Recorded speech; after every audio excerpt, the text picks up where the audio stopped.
Assalamualaikum warahmatullahi wabarakatuh. Perkenalkan, nama saya Petri Firdaus, CGP Angkatan 9, akan melakukan kegiatan praktik demonstrasi mengenai coaching.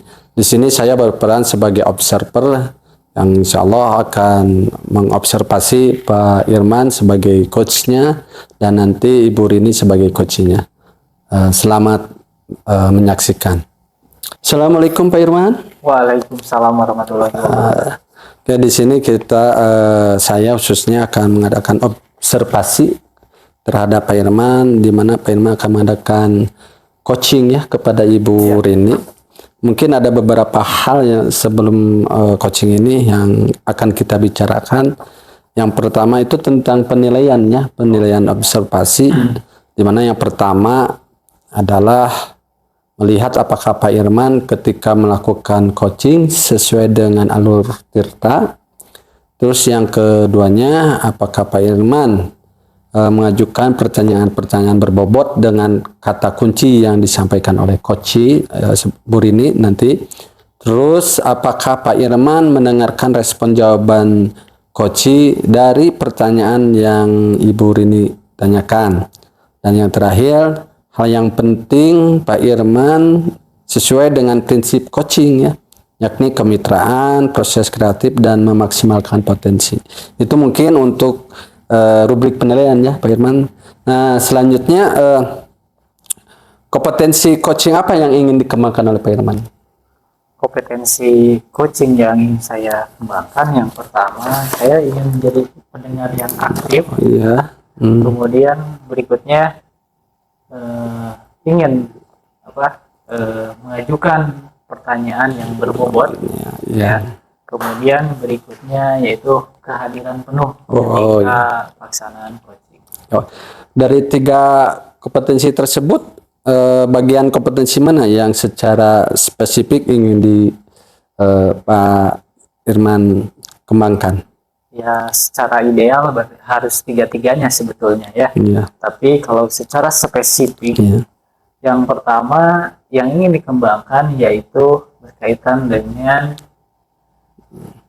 pertanyaan berbobot, gitu ya, dapat mengajukan pertanyaan berbobot.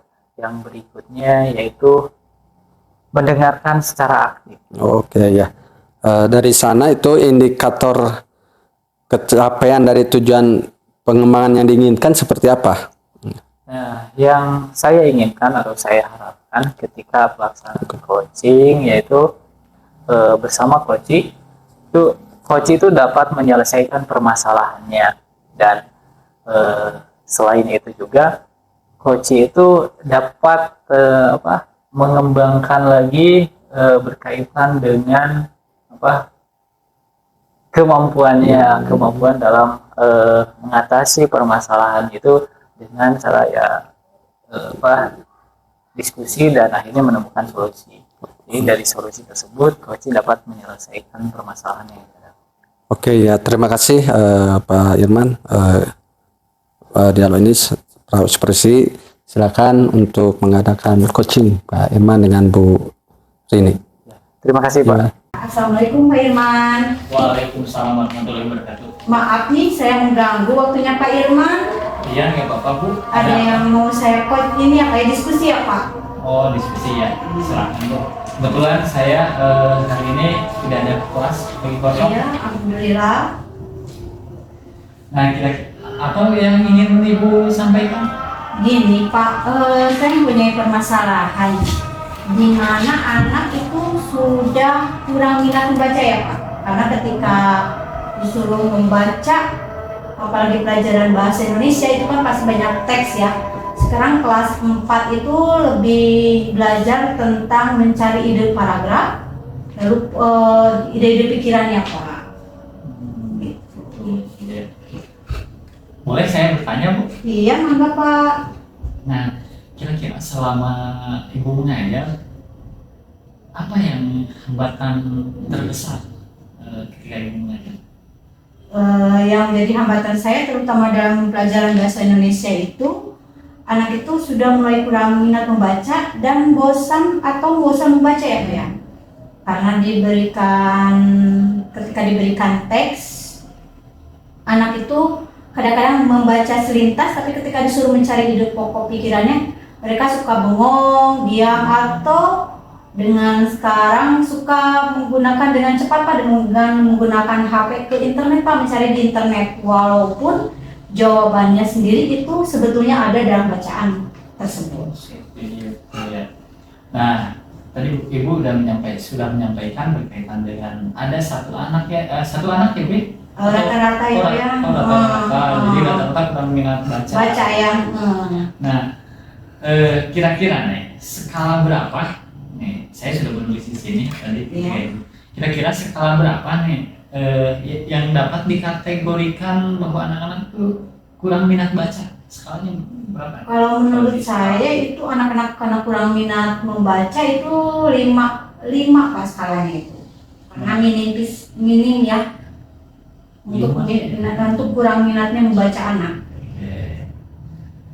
Nah, kemudian kira-kira nih apa yang menjadi solusi dari Ibu ya, berkaitan dengan tadi beberapa siswa yang kurang minat membaca? Kalau saya awal solusinya yaitu saya akan dengan membuat pojok baca, lalu menggunakan poster-poster, atau mencari buku yang bergambar ya Pak ya, karena mungkin anak dengan cara ada gambar biasanya anak itu suka berminat. Lalu yang terakhir, kalau ada waktu atau saya mengusahakan waktu untuk pergi ke perpustakaan umum Pak, perpustakaan daerah ada di sini. Iya ya, itu bagus ya Bu ya. Iya. Itu bisa dikatakan itu solusi ya, karena apalagi di perpustakaan itu merupakan sumber gitu ya, sumber bahan bacaan gitu. Iya. Kemudian pojok pojok baca juga Iya. ya, itu bagus sekali. Nah, dari solusi yang tadi yang sudah Ibu sampaikan nih, apa prioritas utamanya nih dari solusi-solusi yang tadi Ibu sampaikan banyak nih? Yang dekat ya. Oh iya, yang paling prioritas yang saya utamakan adalah pastinya pojok baca dulu ya Pak ya. Karena saya akan membuat pojok baca itu di sekolah, di kelas itu di pojok Pak, sehingga saya mudah terjangkau oleh anak sendiri. Gitu. Jadi akan memprioritaskan dulu membuat pojok baca. Nanti si anak sebelum masuk atau 15 menit sebelum pelajaran dimulai, anak bisa berkesempatan untuk membaca dulu dengan tidak jauh ya Pak, karena tinggal melangkah ke belakang, masih di kelas Pak gitu. Oh, lokasinya masih di kelas? Masih di kelas gitu. Cuma kita ambil di paling belakang, di pojok, makanya disebut dengan pojok baca juga. Bagus sekali betul itu Bu ya.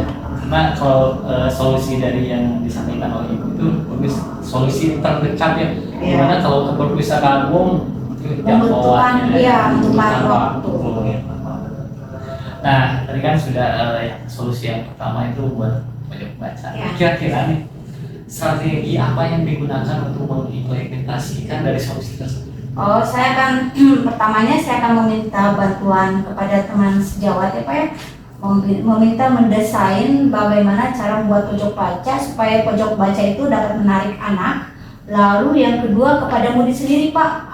Biasanya murid tersebut, Bu lebih baik pojok bacanya ada gambar ini ya Pak, Bu, ada gambar ini ya Bu, atau ada Bu lebih baik disimpan apa gitu, seperti meja atau kursi atau bisa juga lesehan gitu. Bagus sekali Bu strateginya. Nah, dari strategi yang sudah Ibu sampaikan, komitmen apa yang akan dilaksanakan gitu Ibu? Nah, setelah adanya pojok baca, saya akan merutinkan murid itu misalnya setiap hari sebelum pelajaran dimulai atau 15 menit sebelum pelajaran dimulai, setelah berdoa 15 menit untuk membaca. Diwajibkan membaca itu, jadi tapi bukan berarti membaca pelajaran Pak, karena kan pelajaran anak itu sudah mulai kurang minat. Jadi diusahakan saya akan di pojok baca itu buku-buku yang bergambar atau bercerita, buku cerita. Jadi si anak ada literasi dulu atau membaca dulu. Oke. Tadi ya komitmennya sudah disampaikan, bagus sekali Bu.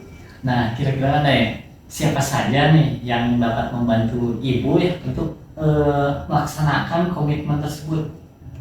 Yang pertama tentunya pimpinan sekolah ya, kepala sekolah, karena tanpa persetujuan dari dia mungkin saya juga tidak akan bisa melanjutkan. Minta izin kepada kepala sekolah, lalu rekan sejawat juga, lalu terakhir kepada murid Pak. Pasti untuk murid ya yang berkolaborasi ya, berkolaborasi ya. Bagus sekali itu. Nah, jadi gitu ya, dari permasalahan yang tadi udah Ibu sampaikan, ternyata Ibu juga dapat menemukan solusinya gitu ya. Nah, melalui diskusi ini ya. Jadi kesimpulannya nih menurut Ibu dari diskusi hari ini, dari permasalahan ini, solusinya kesimpulannya seperti apa? Kesimpulannya, saya tuh memiliki masalah tentang kurang minatnya belajar, terutama dalam bahasa Indonesia. Alhamdulillah setelah melakukan coaching dengan Bapak, saya menemukan menemukan solusi ya, pemecahan masalah dengan mencapai solusi, yaitu pertama kita membuat grup pojok baca Pak. Lalu selesai itu selama dilakukan pojok baca itu selama 15 menit sebelum melakukan pembelajaran dimulai gitu Pak. Iya, itu ya. Alhamdulillah dengan diskusi ini Ya. Menemukan solusinya ya Bu ya, berkaitan Betul, dengan masalah ini. Alhamdulillah. Mudah-mudahan apa yang menjadi solusi yang menjadi komitmen juga Ibu itu dapat terlaksana dengan baik, lancar, sehingga anak-anak di sini, murid-murid di sini minat membacanya menjadi meningkat. Ya, bisa menjadi kalau di dalam bentuk skalanya tiba-tiba menjadi 9 ya, maksimal yang diharapkan ya 8-9 ataupun bahkan bisa juga menjadi 10 gitu ya, sempurna gitu ya Bu ya. Mudah-mudahan pelaksanaan yang baik. Nah kebetulan tidak terasa ya Bu ya diskusi kita ini. Iya Pak, betul sekali. Terima kasih, saya juga sudah melakukan diskusi dengan Bapak. Saya menjadi cepat mencapai solusinya gitu ya, menyelesaikan masalah ini dengan solusi yang tepat. Nah kebetulan sekarang udah waktunya masuk ke kelas. Iya, terima kasih ya Pak. Sekali lagi mudah-mudahan terlaksana dengan baik ya. Amin. Iya. Terima kasih ya Pak Irman ya. Terima kasih ya, alhamdulillah Pak Irman sudah melakukan coaching barusan. Selanjutnya apa yang sudah dilakukan pada saat melakukan coaching yang menjadi indikator ketercapaian pengembangan yang diinginkan oleh Pak Irman? Alhamdulillah ya Pak, ketika pelaksanaan coaching saya sudah aktif ya, mendengarkan secara aktif, kemudian kehadiran penuh juga, dan saya juga dapat mengajukan beberapa pertanyaan untuk menggali secara lebih dalam lagi dari coaching ya, berkaitan dengan permasalahan yang dihadapi oleh coaching. Alhamdulillah saya juga melihat barusan Pak Irman sebagai coach di sini sudah melihat fokus pada area pertanyaan dan juga mempunyai pertanyaan-pertanyaan yang berbobot, dan juga dalam hal pengambilan kesimpulan bukan Pak Irman sebagai coach yang mengambilkan kesimpulan, tapi coach sendiri yang sudah mengambil kesimpulannya gitu ya. Jadi kelihatan bahwa coaching ini berjalan dengan baik Pak Irman. Oke, selanjutnya kompetensi apa lagi yang ingin dikembangkan berdasarkan hasil dari melakukan coaching yang barusan dilakukan oleh Pak Irman? Pengembangan untuk kedepannya ya, saya ingin lebih menguasai lagi keterampilan berkaitan dengan coaching, terutama dapat mengajukan pertanyaan-pertanyaan yang berbobot lagi, yang bisa menggali lagi dari coaching ya, berkaitan dengan permasalahan, karena hal yang paling utama dari kegiatan coaching itu ada di pertanyaan berbobot untuk mengidentifikasi Itu yang paling utama. Oh, bagus sekali ya Pak Irman. Mudah-mudahan apa yang menjadikan harapan Pak Irman nanti sebagai coach ke depan bisa lebih lagi berhasil ya. Ya. Terima kasih Pak Irman atas Sama-sama, waktunya. Pak Mir. Iya, Assalamualaikum warahmatullahi Waalaikumsalam warahmatullahi wabarakatuh. wabarakatuh.